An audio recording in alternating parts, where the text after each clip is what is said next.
നമ്മുടെ വീട്ടിലൊക്കെ മിക്കപ്പോഴും കാണുന്ന 2 ഐറ്റം ആയിരിക്കും. പക്ഷേ ഈ രീതിയിൽ അധികം ആരും ഉണ്ടാക്കി കാണില്ല. പക്ഷേ എൻ്റെ പൊന്നോ! ഭയങ്കര ടേസ്റ്റാണ് കേട്ടോ ഇതിന്. അപ്പോൾ ഇത് ഉണ്ടാക്കിയെടുക്കാൻ വേണ്ടിയിട്ട് ഒരു മിക്സർ ജാറിലോട്ട് കുറച്ച് വെളുത്തുള്ളി അല്ലയും, 1 ടേബിൾ സ്പൂണോളം മല്ലിയും, 1 ടീസ്പൂണൊക്കെ ചെറിയ ജീരകവും, 2 പച്ചമുളകും, കുറച്ചധികം മല്ലിയിലയും, കുറച്ച് പുതിനയിലയും ചേർത്ത് നല്ലപോലെ ക്രഷാക്കി എടുത്തോണ്ട് വരണം.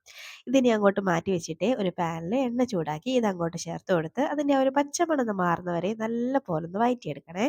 ഇനി ഇതിലേക്ക് ആ മിക്സിയുടെ ജാറിൽ കുറച്ച് വെള്ളം ഒഴിച്ചിട്ട് ഇതിലേക്കൊന്ന് ഒഴിച്ചു കൊടുത്തിട്ട് നന്നായിട്ടൊന്ന് മിക്സാക്കി ഇതൊന്ന് തിളച്ച് വരുമ്പോഴേക്കും ഉണ്ടല്ലോ നല്ല പോലെ ഒന്ന് തിളച്ച് പറഞ്ഞാൽ എണ്ണയ്ക്കും തെളിഞ്ഞു വരുന്ന സമയത്ത് നീളത്തിലരിഞ്ഞ വഴുതനങ്ങി നീളത്തിലരിഞ്ഞ് നമ്മുടെ ഉരുളക്കിഴങ്ങും ചേർത്ത് നന്നായിട്ട് മിക്സാക്കി എടുക്കണം. ഇനി ഇതിലേക്ക് കുറച്ച് മഞ്ഞൾപ്പൊടി ആവശ്യത്തിന് ഉപ്പും ചേർത്ത് വീണ്ടും ഒന്ന് മിക്സാക്കി ഇട്ട് ഇനി ഇതിലേക്ക് കുറച്ച് വെള്ളം കൂടെ ഒന്ന് ചേർത്ത് കൊടുക്കണം. ഇത് വേവാൻ വേണ്ടി കുറച്ച് വെള്ളം ഒന്നും കൂടെ ഒന്ന് മിക്സ് ആക്കിയിട്ട് നമുക്കിതൊന്ന് അടച്ച് വെച്ചിട്ട് ഒന്നങ്ങ് വേവിച്ചെടുക്കാം. ഒരു 10 മിനിറ്റ് കൊണ്ട് വെന്ത് കിട്ടും കേട്ടോ. അതാണ്ട് അടിപൊളിയായിട്ട് നല്ല ടേസ്റ്റി ആയിട്ടുള്ള ഒരു റെസിപ്പി റെഡി ആയിട്ടുണ്ട് കേട്ടോ. അപ്പോൾ ഈ 2 ഐറ്റം ഇതുപോലെ ഉണ്ടാക്കി നോക്കിയിട്ടില്ലെങ്കിൽ ഉറപ്പായിട്ടും ഉണ്ടാക്കി നോക്കണം. നല്ല ടേസ്റ്റാണ്.